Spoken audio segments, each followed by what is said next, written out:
Karen, walang hiya ka. Papatayin kita. Kulang pa ang buhay mo kapalit ng aking pamilya na pinaslang mo. Gawin mo ang nararapat, Grace. Ano man ang mangyari, gagawin ko ang aking makakaya para matulungan ka. Talaga ba? Alamin mo ang buong katotohanan kung bakit ko ginawa yon.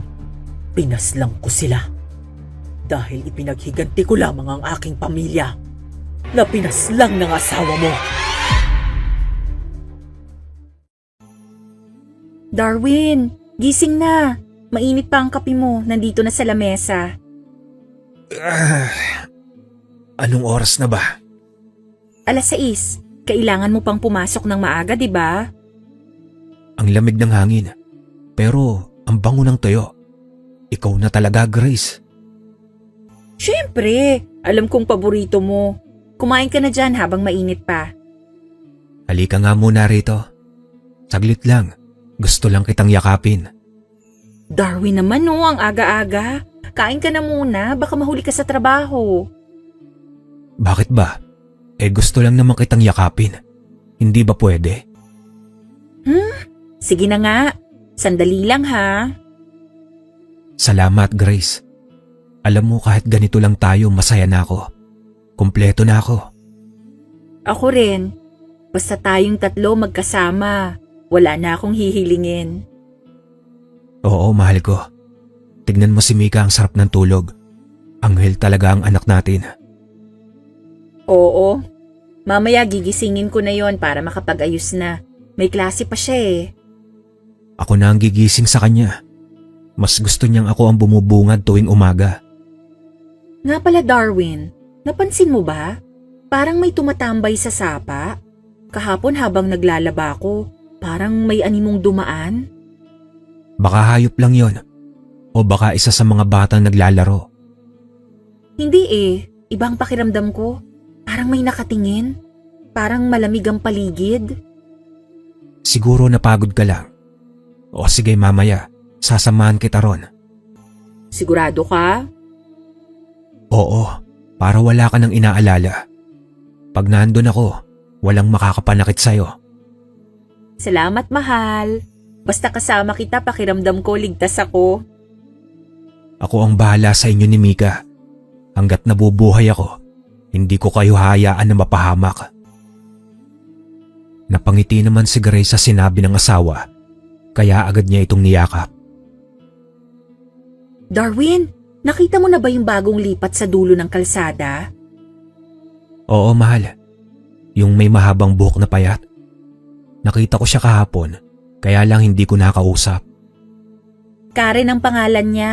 Galing daw sa kabilang baryo. Mabait, tahimik, parang laging malungkot pero magaan kausap. Bakit daw siya lumipat dito?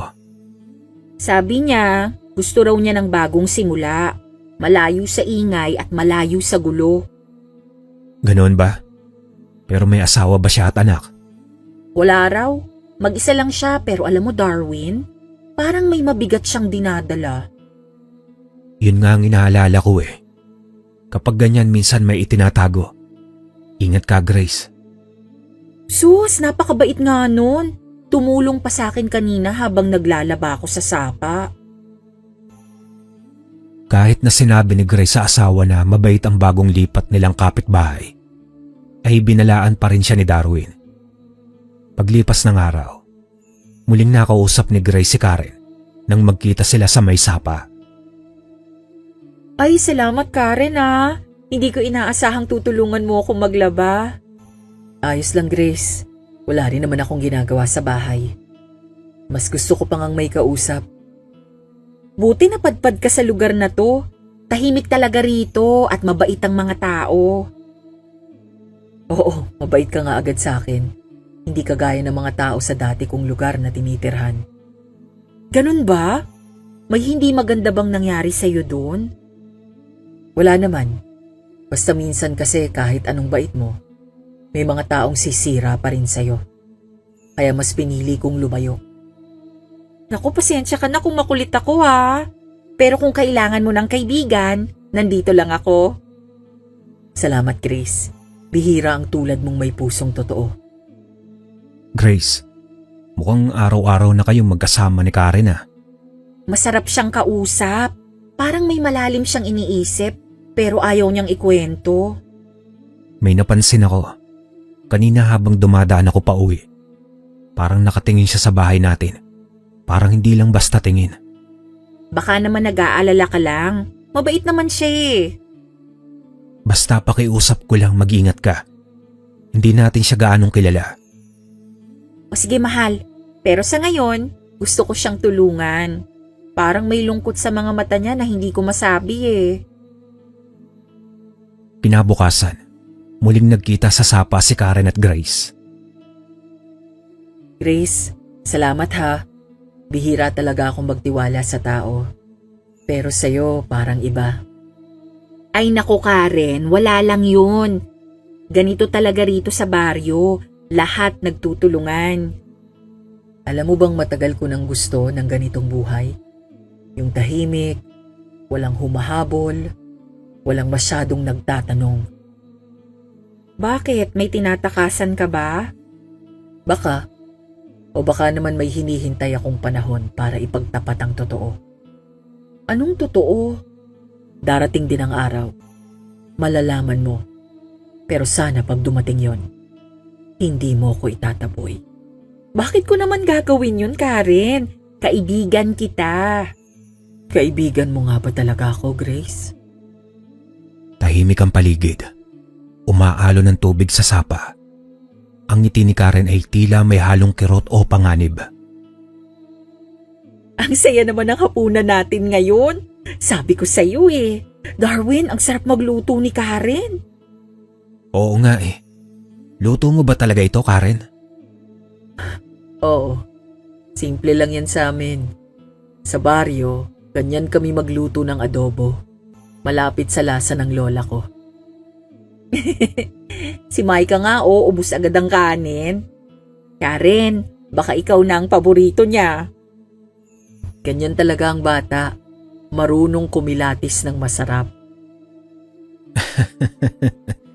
Ay nako, sadyang nagustuhan lang ni Mika ang niluto mo. Nagtawanan ang mga ito at naging maayos ang kanilang relasyon. Ilang sandali ang lumipas. Napansin ni Grace na tila tahimik ang kanyang asawa. O Darwin, may problema ba? Wala naman, mahal ko. Mainit lang siguro talaga ang panahon. Minsan ang init hindi sa paligid, kundi sa dibdib. Haba, may hugot. Hala kayo, baka maging makata si Karen dito sa atin ha. Minsan mas madaling magsalita ng totoo sa pamamagitan ng biro. Pagkaraan ng ilang araw, si Karen ay palaging kasama na sa bahay. Nagtutulungan sila ni Grace sa gawaing bahay, sa pag-aalaga kay Mika at sa paglalabas sa sapa. Ang gaan talaga pag may katuwang. Salamat ha, Karen. Di ko alam kung paano ko babayaran ang kabutihan mo, Grace. Wala yun, kaibigan tayo, di ba? Kaibigan? Oo, kaibigan. Kinagabihan, habang natutulog si Mika, nakaupo si Grace at Darwin sa sala at tahimik lang si Darwin. Bakit parang may iniisip ka na naman? Hindi ko alam, Grace. Parang may mali pero hindi ko lang maipaliwanag. Si Karen na naman ba yan, Darwin? Ilang ulit ko bang sasabihin sa'yo? Mabait si Karen. Paano mo nasabing mabait siya? Dahil tinutulungan kang maglaba? Dahil pinapakain niya si Mika? Kasi nararamdaman ko. At hindi lahat ng tao kailangang kutuban mo agad. At paano kung totoo ang kutob ko? Paano kung hindi siya ang akala mong kaibigan? Ikaw ang asawa ko pero hindi ibig sabihin, ikaw lang ang may karapatang magtiwala o hindi. Kinabukasan, habang naglalabas si Grace at Karen sa sapa. Alam mo, Grace, may mga bagay na kahit anong iwas mo, hahabulin ka pa rin. Anong ibig mong sabihin? May mga taong akala mong kaibigan mo, pero sila pala ang dahilan kung bakit ka nasasaktan. Karen, Pero ikaw, iba ka. Mabait ka. Kaya sana huwag kang magbago. Tsaka huwag mong intindihin ang kasalanan ng iba. Anong kasalanan? Sa takdang panahon, malalaman mo rin. Hanggang isang gabi noon, isang hindi inaasahang pagkakataon ang hindi naasahan ni Darwin. Nagmamadaling tumatakbo si Darwin pauwi mula sa ilog. Habang binabaybay ang masukal na daan, may nakita siyang dalawang nilalang. Mga matang pula, balat na itim at basang-basa sa laway na para bang gutom na gutom. Bigla siyang inatake ng isa sa mas maliit, parang batang aswang. Agad niya namang sinaksak gamit ang kutsilyo sa tagiliran. Napasigaw ang nilalang at napahiga sa lupa. Diyos ko, anong nagawa ko? Mula sa likod, sumugod ang mas malaking aswang. Isang lalaking aswang na may mahabang kuko at matulis na ngipin. Habang tumatakbo si Darwin, umaalulong ang halimaw sa likuran. Pagkarating sa bahay, binuksan niya ang pinto at sumigaw. Grace! Buksan mo! May aswang! Bilis! Pagbukas ni Grace ng pinto, halos mabuwal na si Darwin sa pagkapagod. Sumilip si Grace sa labas at nakita ang gumagalaw sa dilim. Diyos ko, ano yun? Aswang, hinabol ako mula sa ilog. Sinaksak ko yung isa pero yung isa buhay pa, papunta rito. Humanda ka, Darwin. Kapag pumasok yan dito, sabayan mo ko. Hindi na ako papayag na masaktan ka. Haharapin natin ito, Grace. Biglang may malakas na kalabog mula sa kusina. Nabasag ang bintana.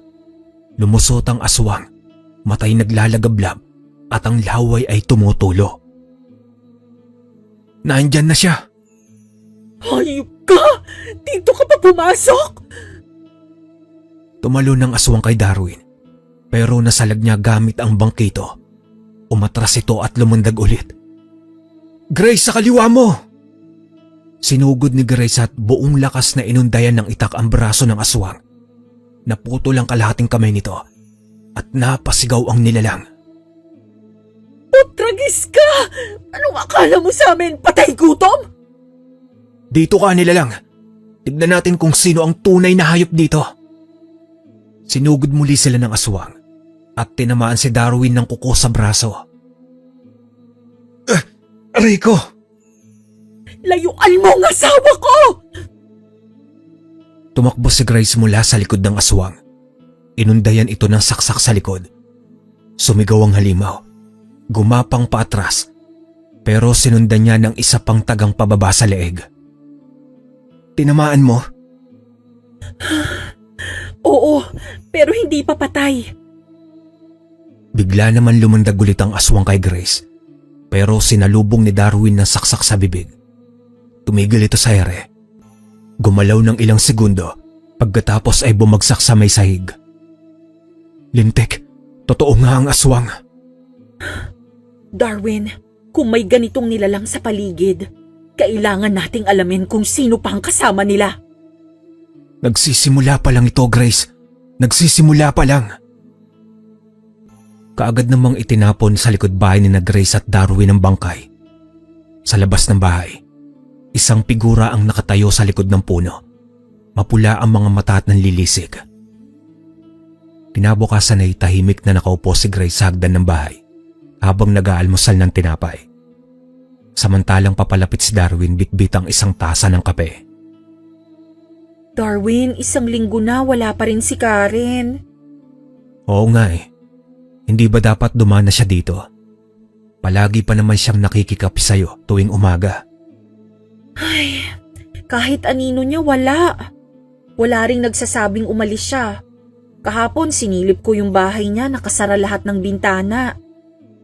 Baka may ginawa lang. Baka may pinuntahang kamag-anak. Hindi siya aalis nang walang paalam.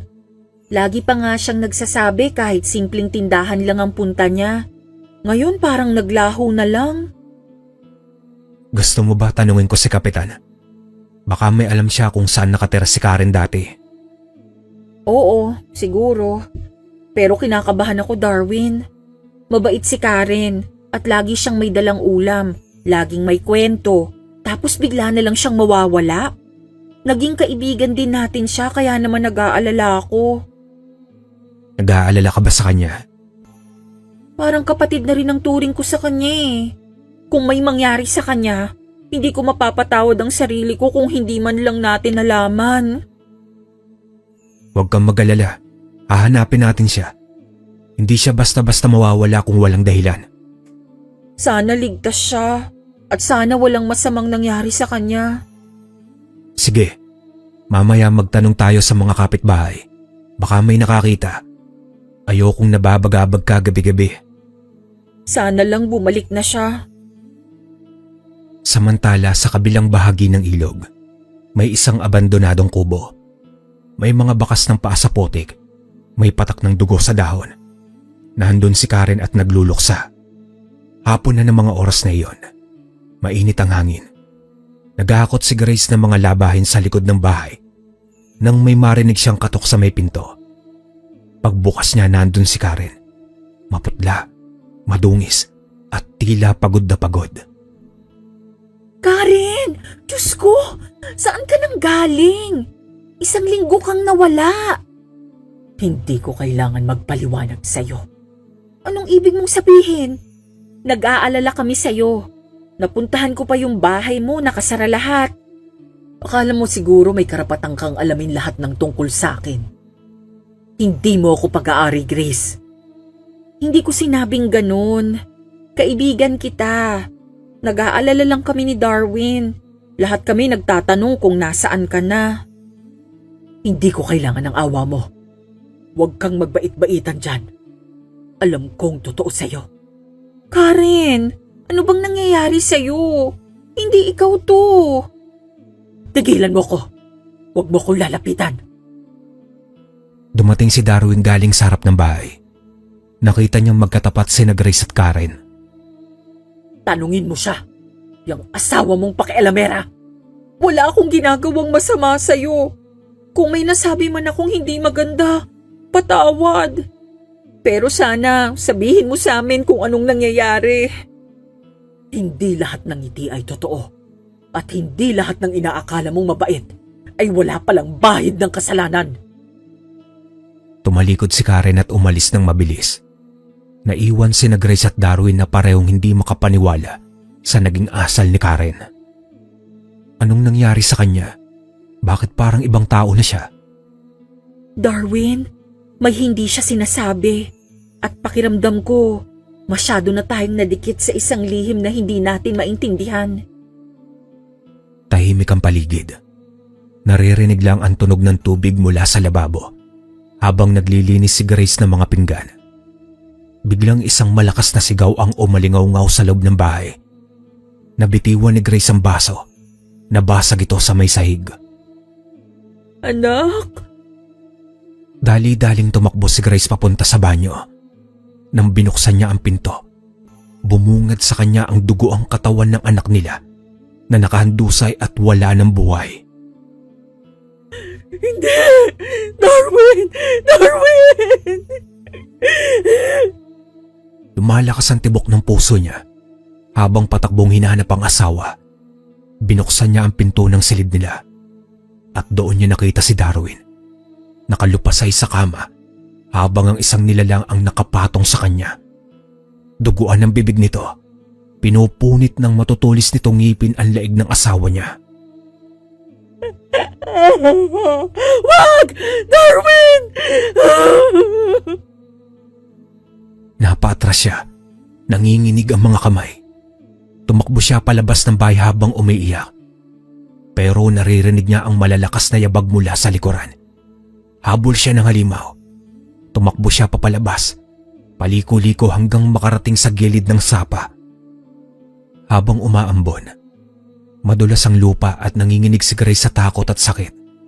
At doon sa may gilid ng sapa, isang nilalang ang biglang sumunggab sa kanya at sinaksak siya sa taglirang gamit ang matulis na kuko.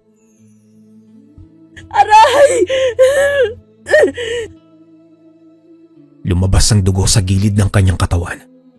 Pilit siyang umatras sa damuhan. Nanginginig habang lumalapit ang anino ng halimaw.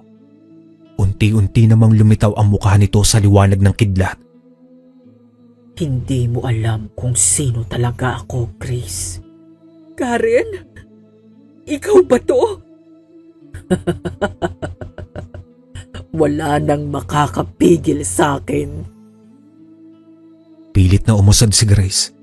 Nanghihina na siya dahil sa pagdurugo ng kanyang sugat.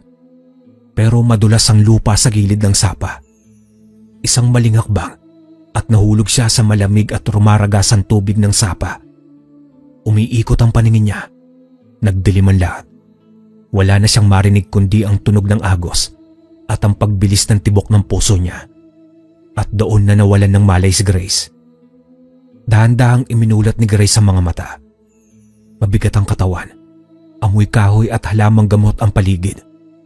Naramdaman niya ang hapdi sa tagiliran. Nakabenda ito. Nakahiga siya sa isang banig. May lumang kulambo sa ibabaw niya at naririnig ang tunog ng mga kuliglig sa labas. Nasaan ako? Biglang bumukas ang pinto. Isang lalaking may edad ang pumasok na may dalang plangganang may tubig. Matikas ito, mapait ang titig at may mga pilat sa braso. Mabuti at nagising ka na rin. Sino ka? Anong lugar to? Marvin ang pangalan ko. Nandito ka sa bahay ko ngayon. Nakita kita sa kabilang panig ng bundok. Inanod ka ng sapa. Nakita kita sa may bangin. Halos wala ka ng malay. Anong nangyari? Nasaan ang asawa ko? Ang anak ko? Wala akong ibang nakita kundi ikaw. Ikaw lang. At sa itsura mo nang makita kita, mapalad ka na buhay ka pa. Hindi pwede. Hindi ako pwedeng mawala sa kanila. Kailangan kong bumalik. Kumalma ka muna. Wala ka na sa lugar nyo. Ilang araw ka nang walang malay. At sa totoo lang, hindi mo na babalikan ang dati mong buhay. Anong ibig mong sabihin? Naglakad ako pabalik doon at wala akong nakita dahil abandonado. May ilang bahagi ng bahay nyo na parang sinunog. Tahimik at walang tao. Walang bakas ng buhay. Para bang nilamon ng kadiliman. Hindi ko alam kung ano ang nangyari. Pero nabalitaan ko lang mula sa aking mga kapitbahay ang nangyari sa kabilang baryo. At nalaman ko na pamilya mo sila. Pero huwag kang mag-alala dahil hindi ko sinabi na narito ka. Paano mo nalaman? Bakit mo ko kilala? Dahil nagkita na tayo noon. Si Darwin. At ang anak ko. Hindi ko alam kung anong nilalang ang umatake sa inyo. Pero isang bagay ang malinaw. Hindi yon gawa ng tao. Tumulo ang luha ni Grace. Hindi siya makapagsalita. Tahimik at nanginginig ang mga kamay. Hindi ko alam kung bakit ikaw lang ang nakaligtas. Pero kung niligtas ka man ng tadhana, may dahilan sigurado. Tahimik ang loob ng kubo. Tanging ang tunog ng tubig sa planggana at banayad na hangin sa labas ang naririnig. Nakaupo si Grace sa gilid ng banig. Nakatungo at hawak ang sariling mga kamay na nanginginig. Tumigil si Grace. Dahan-dahan niyang iniangat ang mukha niya. Puno ng luha ang kanyang mga mata. Inagabihan, habang naglilinis ako sa kusina, may narinig kaming sigaw. Sigaw ng anak namin. Napayukom naman ng kamao si Marvin. Tumakbo ko papunta sa banyo. At doon ko siya nakita. Nakahandusay at wala ng buhay. Umiiling si Grace at pilit itinatago ang hinagpis. Tinawag ko si Darwin, pero pagtakbo ko sa kwarto, nakita ko siya. Kinakain na ng isang nilalang. Nilalang? Hindi ko alam kung anong klaseng hayop yon, pero hindi na tao ang itsura. Parang mabangis na hayop. May matutulis na kuko at nanlilisik ang mata. Tumulo ang luha ni Grace habang hawak ang tagiliran niya. Tumakbo ako palabas. Takot na takot ako. Hinabol ako hanggang sapa. At doon kita nakita. Oo, doon ko nakita kung sino ang hayop na yon. Uminto si Grace at napalunok siya habang titig na titig kay Marvin. Si Karen. Siya ang pumatay sa pamilya ko. Nanlaki ang mga mata ni Marvin at hindi siya nakaimik kaagad. Karen! Oo, at siya ang aswang. Matagal na natahimik si Marvin. Hawak niya ang gilid ng mesa. Naninigas ang panga. Tinitigan niya si Grace na nanginginig pa rin habang ikinukwento ang kababalagang bumagsak sa kanyang pamilya. Karen ba ang sabi mo? Oo, siya yung bagong lipat sa amin. Mabait siya nung una pero nagbago. Nag-ibang tingin niya, lalo na kay Darwin. Napaigpit ng hawak si Marvin sa upuan. Napabuntong hininga siya ng malalim. Kilala ko siya. Ha? Paanong kilala mo? Galing siya sa baryo namin noon. Isa siya sa mga pinakakinatatakutan kahit noong bata pa. Tahimik ang pamilya nila pero alam naming may itinatago. Anong ibig mong sabihin? Aswang silang lahat, Grace. Lahat ng kamag-anak niya. Mga nilalang na nabubuhay sa laman ng tao. Pero matalino sila. Marunong magtago. Isang gabi bigla na lang silang umatake. Isang pamilya sa amin ang nawala. Hanggang sa kami naman. Hindi naman nakaimik si Grace dahil para siyang sinasakal sa naririnig. Ang asawa ni Karen ang pumatay sa asawa ko. Ang anak niya ang siyang bumasag sa bungo ng anak kong babae at wala akong nagawa. Nakaligtas lang ako dahil akala nila patay na ako. Diyos ko! Matagal na akong naghihintay ng pagkakataon. Akala ko wala na sila. Pero kung nariyan si Karen, baka buo pa rin ang lahi nila. Papatayin ko siya! Hindi ka nag-iisa. Tumahimik ang paligid. Tanging huni ng mga kuliglig at kaluskos ng hangin sa kawayan ang naririnig. Nakaupo si Grace sa banig. Si Marvin naman ay nakatayo, nakatitig sa apoy sa gitna ng kubo. Grace, gusto mo bang gumanti? Dahan-dahang tumingala si Grace. Nangungusap ang kanyang mga mata, puno ng galit, kirot at pagkalugmok. Oo, Marvin. Gusto kong ipalasap sa kanya ang ginawa niya sa pamilya ko. Mabuti. Pumunta si Marvin sa isang lumang baul sa sulok ng silid. Binuksan niya ito. Lumantad ang mga bote, pinatuyong dahon, buto at itim na tela. May kakaibang amoy ang sumingaw mula sa loob. Anong gagawin mo? Mambabarang ako, Grace, tulad ng lola ko. Kaya kong tumawag ng puwersa. Pero hindi ito basta dasal o orasyon. Dahil itim na kapangyarihan ang pinanggagalingan nito. Itim na kapangyarihan? Oo, Grace. Kapangyarihan mula sa lupa, sa hangin, sa dugo. Hindi ito para sa lahat. Pero ito lang ang tanging paraan para tumbasan ang lupit ni Karen. Kahit anong gawin ko, hindi na sila mababalik. Pero kung kaya kong gawin na siya rin ay mawalan, gagawin ko. Hindi ito madaling paraan, Grace. Kapalit ng bawat barang ay bahagi ng sarili mong kaluluwa. Kaya kong turuan ka, pero kailangan buo ang loob mo. Wala na akong kinatatakutan. Wala na akong dapat ipagsakripisyo dahil kinuha niya ng lahat. Napatingin si Marvin sa apoy. Saka kinuha ang isang pulang tela mula sa baul. Ipinatong niya ito sa may sahig. Nilagyan ng buto, asin at itim na kandila. Sisimulan na natin. Sa loob ng madilim na kubo, sumisindi ang isang itim na kandila sa gitna ng pulang tela. Nakaluhod si Grace ng lalamig ang mga palad. Si Marvin ay tahimik na nakatayo, habang hawak ang maliit na bote na may buhok ni Karen.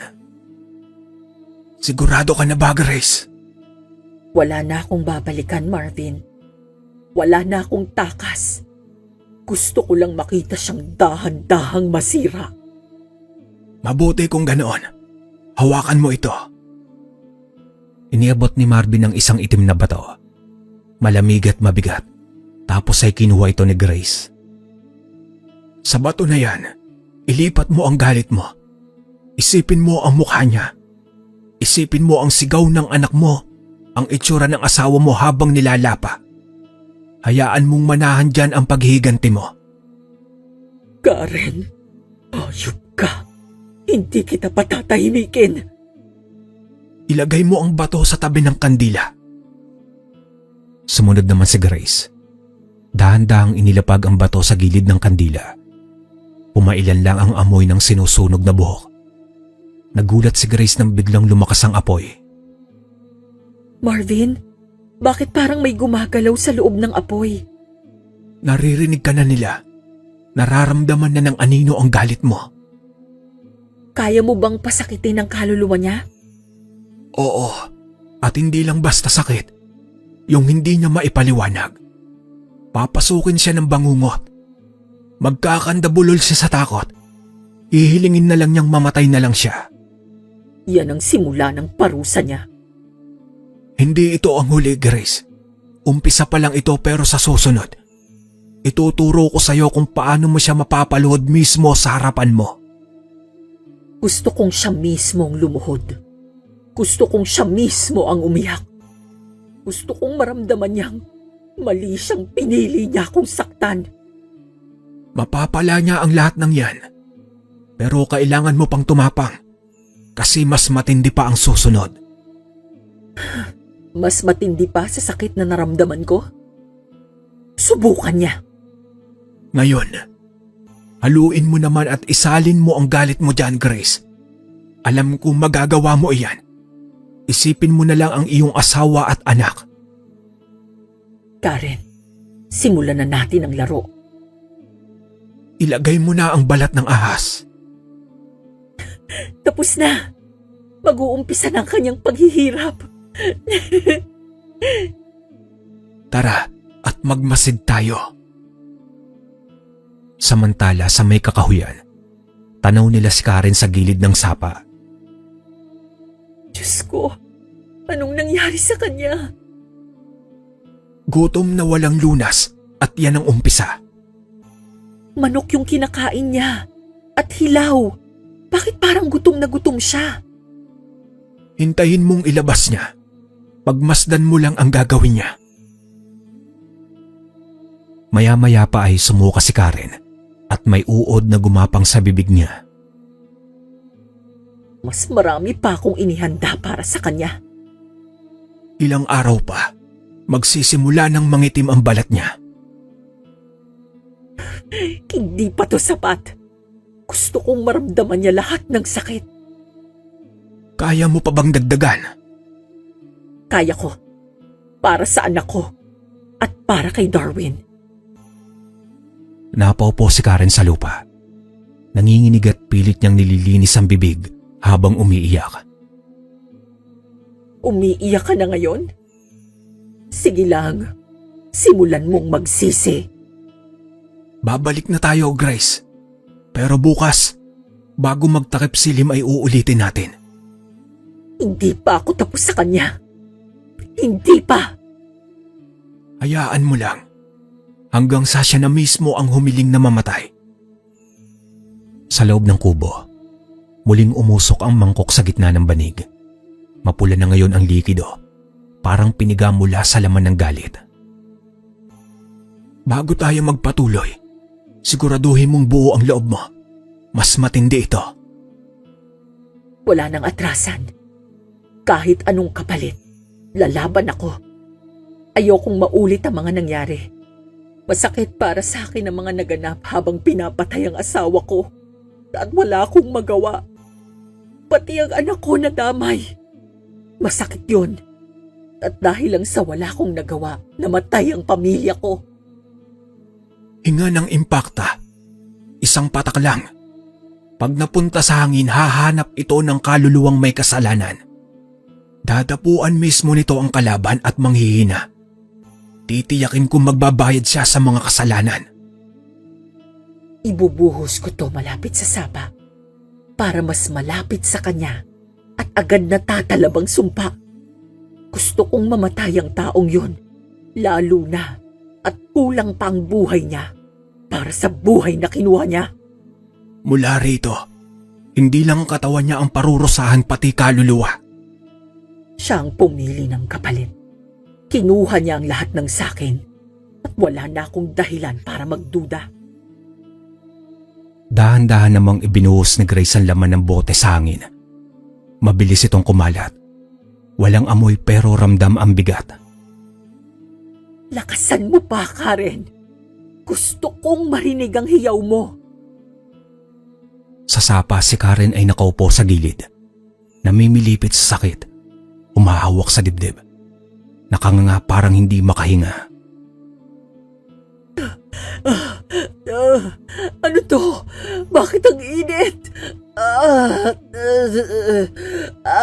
Tama na. Bigla siyang napasigaw.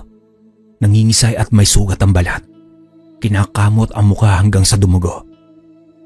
Tama na! Lumulod siya halos mamatay sa hirap. Pilit sumusuka pero wala nang lumalabas, kundi itim na bula. May kasamang buo-buong dugo. Samantala si Grace at Marvin ay nakasilip mula sa likod ng mga puno. Simula na ng pagkawasak niya. Hindi pa sapat. Gusto ko siyang maniklod. Huwag kang mag-alala. Gagawa tayo ng paraan. Hanggang sa siya na mismo ang magsabing patawad. Hanggang sa siya na ang magmakaawa sa demonyo. Pag dumating ang araw na yon, ikaw mismo ang tatapos sa kanya. Ako lang. At ako ang may karapatang pumatay sa kanya. Tumitilaok na ang mga manok. Sa gitna ng isang masukal na bahagi ng kagubatan nakatayo si Karen. Payat, duguan ng damit, at nanginginig pero may mapanirang ngiti sa labi. Sa harapan niya, dahang-dahang lumapit si Grace. Matigas ang hakbang. Hawak ang itak at sa likuran niya, naroon si Marvin tila handang sumalo sa lahat. Karen, walang hiya ka. Papatayin kita. Kulang pa ang buhay mo kapalit ng aking pamilya na pinaslang mo. Gawin mo ang nararapat, Grace. Ano man ang mangyari, gagawin ko ang aking makakaya para matulungan ka. Talaga ba? Alamin mo ang buong katotohanan kung bakit ko ginawa yon. Wala akong kasalanan sa'yo. Huwag kang maniwala sa kanya. Pinaslang ko sila dahil ipinaghiganti ko lamang ang aking pamilya, ang asawa at anak ko na pinatay ng asawa mong si Darwin. Sinungaling! Tanungin mo ang asawa mo, Grace. Siya ang dahilan kung bakit ako naging ganito. Siya ang nag-umpisa ng lahat. Inubos niya ang dugo ng anak kong paslit. Tumigil ka! Hindi ko kayang tanggapin ang kasinungalingan mo. Isang maling salita mo pa. Ako na mismo ang tatapos sa'yo, Karen. Sige, latayin mo ko. Pero tandaan mo, Grace, hindi lang ako ang halimaw dito. Sandaling katahimikan. Mabigat ang hangin at ang lalim ng titigan. Kung may kasalanan man ang asawa ko, sana sa akin ka nagalit, hindi sa anak ko. Lahat ng nawalan ay nagiging halimaw. Grace, ngayon na! Huwag mo siyang bigyan ng pagkakataong makatakbo. Hinawakan ni Grace ang itak. Nanginginig ang kamay. Nakatingin kay Karen at lumuluha dahil sa galit. Para sa anak ko at para kay Darwin. Isang malakas na sigaw. Tumalon si Grace sa hawak ang itak. Umatras si Karen. Handa ring lumaban. Magsisimula na ang huling sagupaan. Ito na ang wakas mo, Karen! Subukan mo! Agad naman na sumugod si Karen at mabilis at tila hayop ang kilos. Hinatak ni Grace ang itak, pero mabilis din si Karen na umatake. Nag-away sila, may sigawan, may hampas ng itak. Hindi mo matatapos to! Ikaw ang matatapos! Biglang may humawak kay Grace mula sa likuran. Grace, atras ka muna. Hindi pa ito ang tamang oras. Hindi pa ako tapos! Kung gusto mong mabuhay, atras ka! Dahan-dahan namang umatras si Grace kasama si Marvin. Napansin nila ang pagbabago kay Karen. Ano yun? Parang baliw siya. Hindi niyo ako mapipigilan. Hindi pa ito tapos. Halos magwala si Karen. Nanginginig, umiikot ang mga mata at tila nawawala sa sarili. Parang nawawala ang kanyang kontrol. Nakita mo, Grace, wala na siyang isip. Ang kapangyarihan niya ang unti-unting kumukupas. Kaya natin to, Marvin. Kaya nating tapusin. Magkasabay silang umatras, hawak ang isa't isa, handa sa susunod na laban. Tumakbo naman si Karen palayo, tapos ay mabilis na naglaho sa dilim ng kagubatan. Ang sigaw niya ay parang alingaw-ngaw na pumapailan lang, puno ng galit at pananakot. Hindi pa ito tapos. Pagbabayaran niyo lahat. Sa di kalayuan, napaupo si Grace sa isang bato malapit sa gilid ng sapa. Nangihina, nanginginig at unti-unting bumubuhos ang luha niya. Bumalik sa isipan niya ang lahat ng nangyari. Ang pagkawala ng kanyang asawa at anak, ang malupit na pagtataksil ni Karen, at ang lahat ng sakit na dinanas niya. Paano ko ba kakayanin to? Paano ko haharapin ang lahat ng to? Nawala ang pamilya ko. Nawala ang buhay namin. Habang umiiyak si Grace, dahan-dahan siyang nilapitan ni Marvin. Nakita niya ang kalungkutan sa mga mata ni Grace, kaya nilapitan siya ng mahinahon. May halong pag-aalala pero puno ng tapang. Grace, hindi mo kailangan mag-isa sa laban na ito.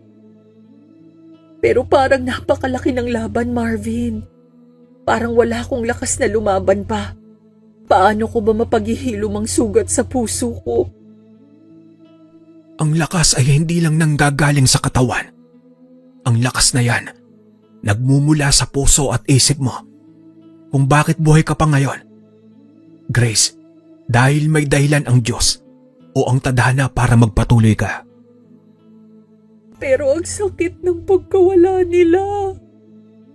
Ang sakit na to, parang hindi matatapos. Alam ko ang sakit na dinaranas mo. Pero ang sakit, Grace, ang siyang magpapatatag sa'yo. Sa bawat luha na pumapatak, unti-unting lumalakas ang loob mo. At sa bawat panghihina, may pagkakataon kang bumangon. Oo nga, para sa anak ko, para sa asawa ko, at kailangan kong tumayo. Kailangan kong labanan to. Halika na, Grace. Hindi pa tapos ang laban. Palalakasin natin ang loob mo. Ikaw ang magiging sandata ng hustisya. Ikaw ang gaganti sa lahat ng ginawa nila sa'yo. Hinawakan naman ni Grace ang kamay ni Marvin. Marahan siyang tumayo. Pilit na kinakabitan ang bagong lakas ng loob na dumarating sa puso niya. Oo, hindi ako titigil hanggat hindi ko nakikita si Karen na bumagsak. Hindi ko hahayaan na muling masaktan pa ang ibang tao. Ganyan dapat ang isang tunay na mandirigma. Ang laban mo ngayon ay hindi lang para sa'yo, kundi para sa lahat na nasaktan ng kasamaan. Huminga ng malalim si Grace. Naramdaman niya ang apoy ng determinasyon na sumisiklab sa kanyang puso. Hindi na siya babalik sa dati niyang takot at panghihina. Handa ako, Marvin. Handa na akong ipaglaban ang buhay ko at ang alaala ng pamilya ko. Ako ang magiging gabay mo. Ituturo ko ang lahat ng dapat mong malaman. Gamitin natin ang lakas ng itim na kapangyarihan laban sa kanila. Hindi nila alam ang kanilang haharapin. Sige, simulan na natin. Sa dilim ng gabi, nagkasama sina Grace at Marvin. Nagpaplano ng paghihiganti. Sa puso ni Grace, sumiklab ang apoy ng pag-asa at tapang. Isang bagong simula sa kanyang laban. Laban sa kasamaan ni Karen at ang mga aswang na sumira sa kanyang buhay. Walang makakapigil sa babaeng inararo ng trahedya. Dahil ngayon, siya ang magiging halimaw na babawi sa lahat. Pagkatapos ng mahabang pag-uusap at pag-aaral ng mga sekreto ni Marvin, umuwi silang magkasama sa maliit na kubo sa gilid ng gubat. Sa loob ng bahay, naglapat si Grace ng malamig na tubig sa kanyang noo, habang si Marvin naman ay nakaupo at tahimik na iniisip ang mga susunod nilang gagawin.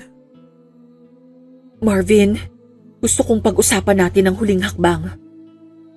Sige Grace, kailangan nating planuhin ng maayos yan. Ano ang nasa isip mo?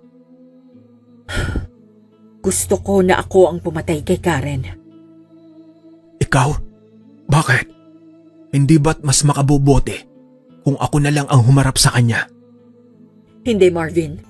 Ito ang laban ko. At ito ang pagkakataon ko para isara ang lahat ng sakit na iniwan niya.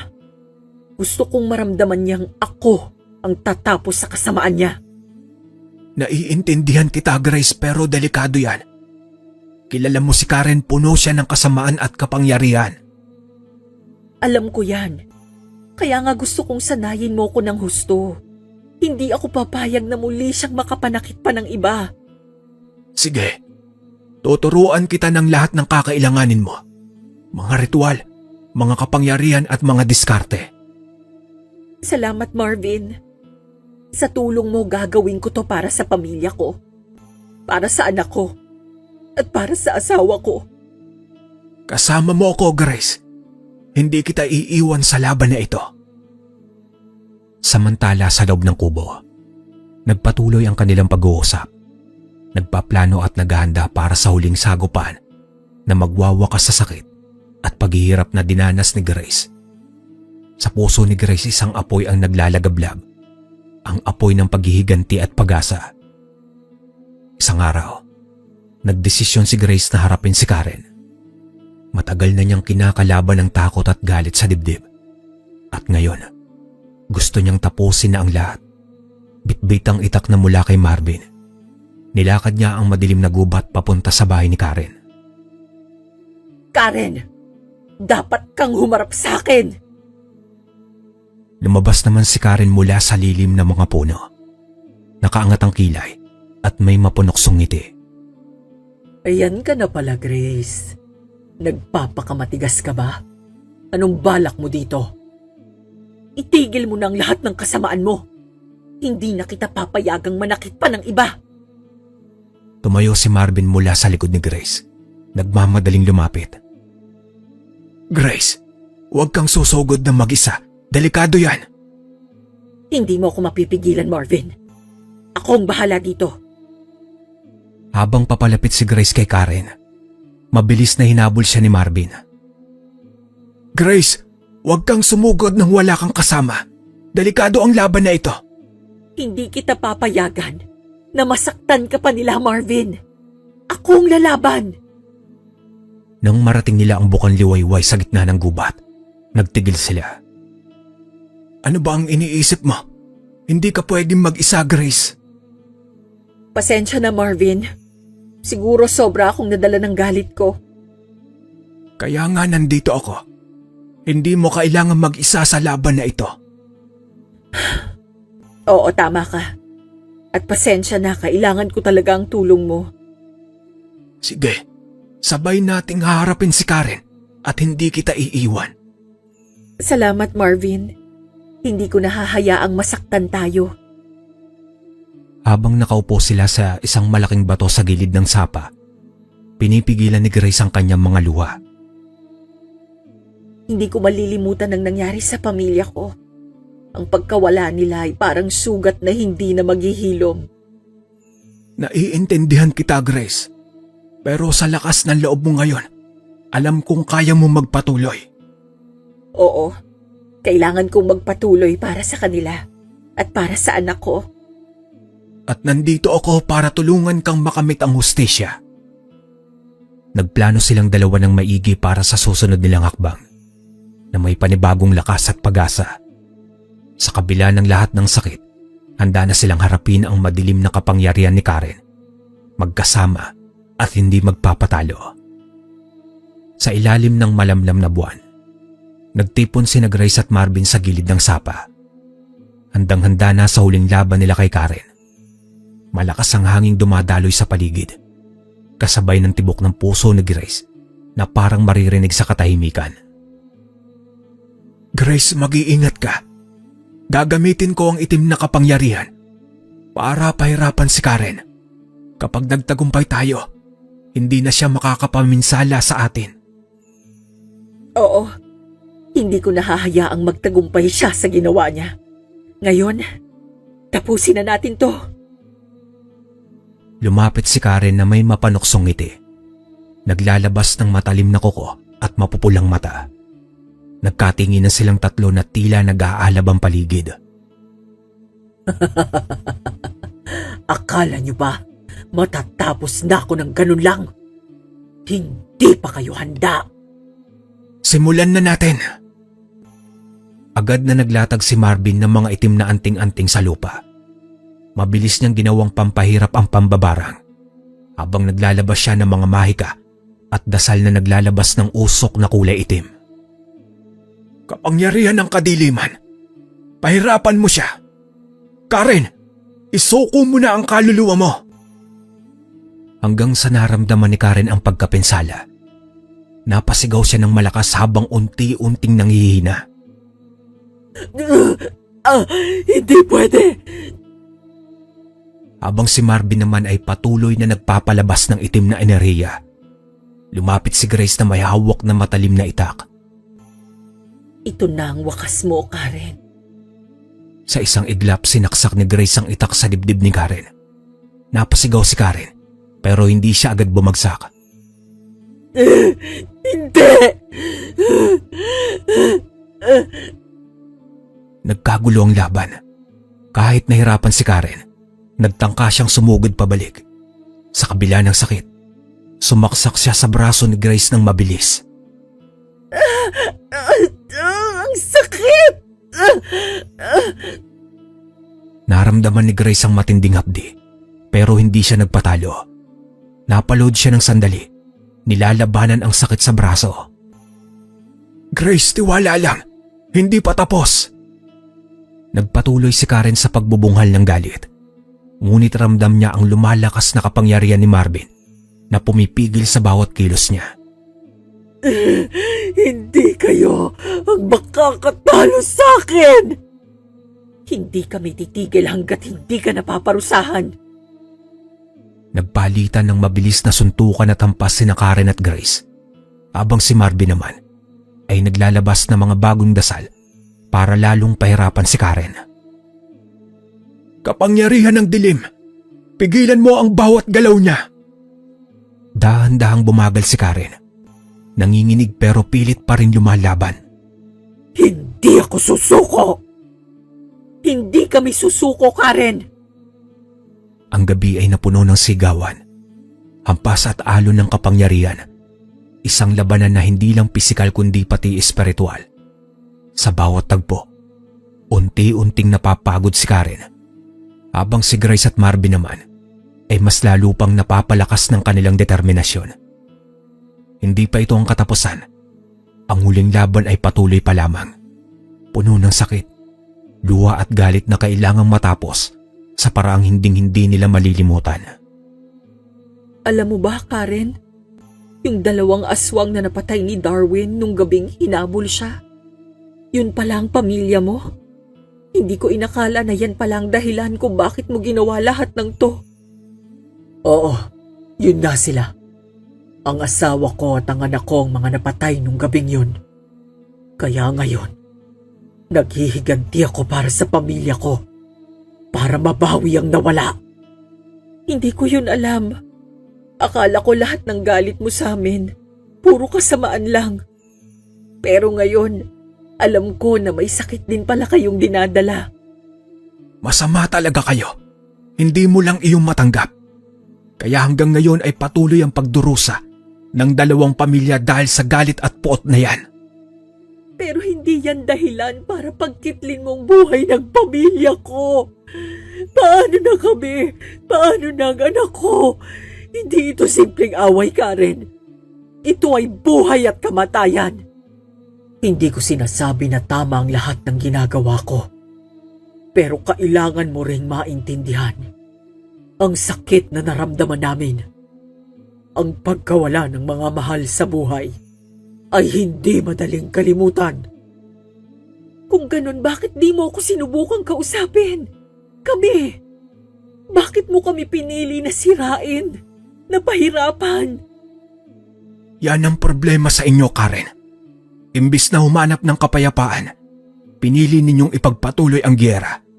At ang kasamaan na to, ang siyang nagwawasak sa atin. Minsan ang galit ang nagiging daan para makamit ang hustisya na hindi makuha sa normal na paraan. Pero ang puot ay walang katapusan kapag patuloy itong pinapalala ng gulo. Kung patuloy tayong maghihiganti, wala tayong makukuhang kapayapaan. Kaya ngayon, tapusin na natin ito. Huwag na nating hayaan ng puot ang magdikta sa ating mga buhay. Kung hindi, pareho lang tayong mawawasak. Masakit man ang lahat ng ito. Kailangan nating humanap ng paraan para matapos ang sigalot na to. Para sa mga nawala at para sa mga buhay pa. Siguro nga, panahon na para matapos ito. Ang hangin ay tahimik.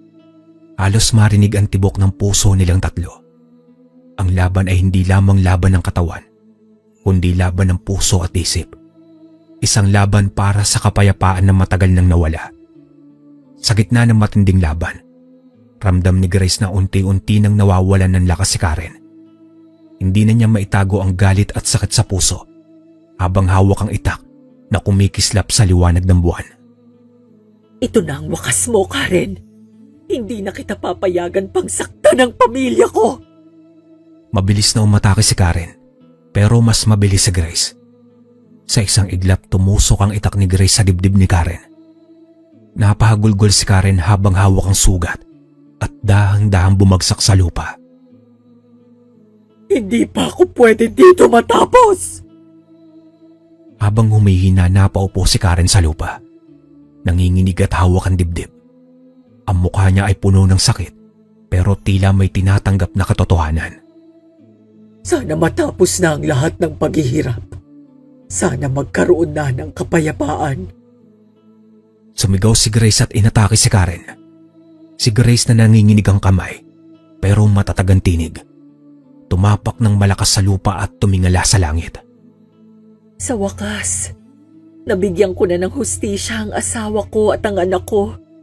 Hindi na mauulit pa ang lahat ng ito. Si Marvin na matagal nang nakamasid, lumapit at inilapit ang kamay kay Grace bilang tanda ng suporta. Tapos na ang pagdurusa. Panahon na para tayo'y maghilom. Maghilom ng puso at kaluluwa.